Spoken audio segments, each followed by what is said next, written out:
Subscribe कीजिए हमारे YouTube channel Islamic world को और इस बेल आइकन को दबाना ना भूलिए हर रोज नया इस्लामिक वीडियो देखने के लिए। शुक्रिया। सोहर करता था सऊदी अरब में काम। जब वो 3 साल तक अपने घर वापस नहीं आया तो फिर पीछे से बीवी ने जो काम किया उसके बारे में जानकर यकीनन आप लोग भी हैरान और परेशान हो जाओगी। आप भी कुछ सोचने पर मजबूर हो जाओगी। इसलिए आज का यह वीडियो आप सभी के लिए बहुत खास है और ख़ास करके हमारे उन भाइयों के लिए भी इसमें एक बहुत बड़ा सबक है जो अपने घर अपने मुल्क से बाहर जैसे कि सऊदी, दुबई, कतर और ओमान जैसे देशों में लंबे लंबे अरसे तक रहते हैं। और साथ ही इसमें उन औरतों के लिए भी एक बहुत बड़ा सबक मौजूद है जो शोहर के बगैर अकेली अपने घर में रहती हैं। इसलिए आप मर्द हो या औरत, इस वीडियो को आप आखिर तक जरूर देखें और मेहरबानी करके शेयर भी कर दें ताकि और भी लोगों के पास में यह वीडियो पहुंच जाए। तो चलिए दोस्तों शुरू करते हैं।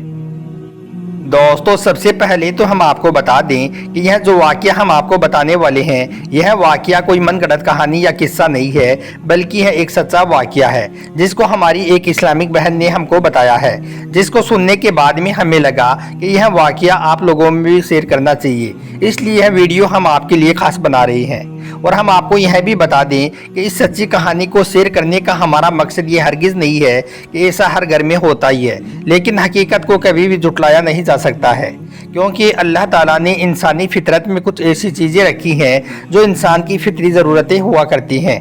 जैसा कि आप सभी इस बात को अच्छी तरह से जानते हैं कि शादी के बाद में हर मियाँ बीवी यही चाहते हैं कि वो हमेशा एक दूसरे के करीब रहें और एक दूसरे की फितरी ज़रूरतों को और मोहब्बत के तकाज़ों को पूरा करते रहें। लेकिन कई बार जब ये ज़रूरतें और तकाज़े पूरे नहीं हो पाते हैं तो फिर इंसान गलत कामों का शिकार हो जाता है और फिर देखते देखते उनकी ज़िंदगी तबाह और बर्बाद होकर रह जाती है।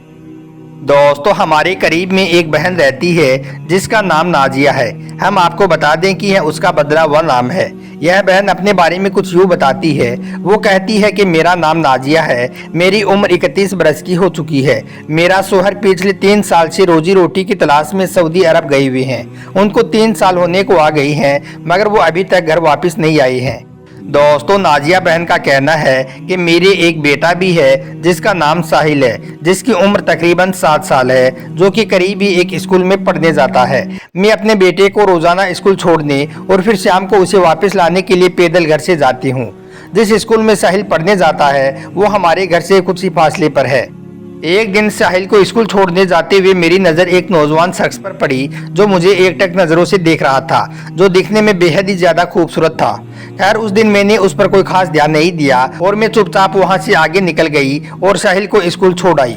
लेकिन अब यह काम रोज़ाना का हो गया। जब भी मैं अपने बेटे को स्कूल छोड़ने जाती तो वो लड़का मुझे वहीं पर खड़ा हुआ दिखाई देता और वो मुझे ऐसे ही घूरता रहता। अब धीरे धीरे शैतान मुझ पर भी हावी होने लगा, इसलिए अब मैं भी मुस्कुराकर उसकी तरफ देखने लगी और मेरे दिल में भी उससे बात करने की ख्वाहिश पैदा होने लगी। दोस्तों नाजिया बहन का कहना है कि एक रात में अपने घर में सोने की तैयारी कर रही थी कि अचानक से मेरे मोबाइल पर एक व्हाट्सएप मैसेज आया और उसकी प्रोफाइल फ़ोटो देखकर मैं एकदम से कांप उठी। यह तो उसी लड़के का मैसेज था जो मुझे रोज़ाना देखा करता था। मुझे कुछ भी समझ में नहीं आ रहा था कि उसके पास में मेरे नंबर कहाँ से आई।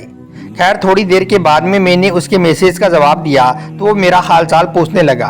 उस दिन उसने सिर्फ मेरा हालचाल ही पूछा और ज़्यादा कुछ बातचीत नहीं की, लेकिन उसके बाद में हम दोनों में बातचीत होना शुरू हो गई। फिर ऐसे करते करते कुछ यूँ हुआ कि हम रोज़ाना कई घंटों तक आपस में बातें करने लगे। अब शैतान ने मेरे ऊपर पूरी तरह से काबू पा लिया था, इसलिए फिर मैं बगैर कुछ सोचे समझे गुनाह की तरफ चल पड़ी। अब चूंकि हमारे बीच में बहुत ज़्यादा बातचीत होना शुरू हो गई थी, इसलिए अब हमारे बीच में हर तरह का पर्दा भी ख़त्म हो चुका था। इस वजह से अब हम गुनाह वाली बातें भी करने लगे थे। हमारे बीच में सारी शर्म के पर्दे ख़त्म हो गए थे। सारी रात हम गुनाहों की बातों में गुजारने लगे। ऐसे करते करते एक दिन उसने मुझे मेरी बरहाना फ़ोटो का मुतालबा कर दिया, यानी कि बगैर कपड़ों के मेरी फ़ोटो मांगना शुरू कर दिया। और मैंने इतने बड़े काम को भी बगैर कुछ सोचे समझे उस पर अंधा एतबार करके बड़ी आसानी के साथ में कर डाला, यानी कि मैंने उस पर अंधा विश्वास करके उसकी सब नाजायज़ बातों को मान लिया और उसकी हर ख्वाहिश को मैंने पूरा कर दिया। दोस्तों नाजिया बहन का कहना है कि उसके बाद में जैसे ही अगली रात हुई तो मुझे अल्लाह का खौफ आया और मुझे एहसास होने लगा कि मैं यह जो कुछ भी कर रही हूँ यह बहुत गलत काम कर रही हूँ। अगर इसके बारे में मेरी शोहर को कभी कुछ पता चल गया या फिर अगर नहीं भी पता चला तो मैं मेरे रब को क्या मुँह दिखाऊंगी। बस यही बातें सोचते सोचते मेरी आंखों में आंसू आ गई और फिर मैं रो रो कर अल्लाह से माफ़ी मांगने लगी, अल्लाह से तौबा करने लगी। मैं यह बातें सोच ही रही थी कि इतने में मेरे मोबाइल की घंटी बज उठी। आज उसका फ़ोन देखकर मैं कांप गई, मेरे हाथ आगे नहीं बढ़ पाए। आज मेरे अंदर इतनी हिम्मत नहीं थी कि मैं उसका फ़ोन रिसीव कर लूं। फिर मैंने अपना फ़ोन स्विच ऑफ किया और चुपचाप आकर अपने बिस्तर पर लेट गई। आज तो मेरा आराम पहुंचाने वाला बिस्तर भी मुझे कांटों की तरह चुभ रहा था, मगर इस गुनाह की कसूरवार मैं खुद थी। कैसे किसी और को इसकी सज़ा देती। फिर एक दिन ऐसा हुआ कि मेरे शोहर सऊदी अरब से वापस घर आ गए। हमने कुछ वक्त साथ गुजारा कि फिर एक रात हम खाना खाने के लिए किसी अच्छे से होटल में चले गए और कुछ वक्त वहां गुजारने के बाद हम वापस घर आ गए। घर आने के बाद में मैं किसी काम को करने में मसरूफ हो गई। इधर वो लड़का मुझे फ़ोन करने लगा जिसको मैं भूल चुकी थी। उस वक्त मेरा मोबाइल मेरे शोहर के हाथ में ही था, जो 1 घंटे से मेरी पुरानी चैटिंग को पढ़ रहा था। उन्होंने फिर मुझे आवाज़ लगाई और पूछने लगा कि यह क्या मामला है। तो यह सुनकर मेरी आंखों में आंसू आ गई और फिर मैंने एक एक करके सारी बातें अपने शोहर को बता दी और उनसे माफ़ी भी मांगने लगी। मेरे शोहर की आंखों में भी आंसू आ गई। वो कहने लगे, बेगम इसमें तुम्हारी अकेली की गलती नहीं है। 3 साल तक मैं भी तुमसे दूर रहा। इस दौरान शैतान को मौका मिल गया तुझे बरगलाने का, तुझे बहकाने का, और तू शैतान के फरेब में आ गई। दोस्तों, नाजिया बहन का कहना है कि मेरा शोहर बहुत नेक दिल था। उसने मुझे यह कहकर माफ़ कर दिया कि ऐसी गलती ज़िंदगी में फिर कभी मत करना।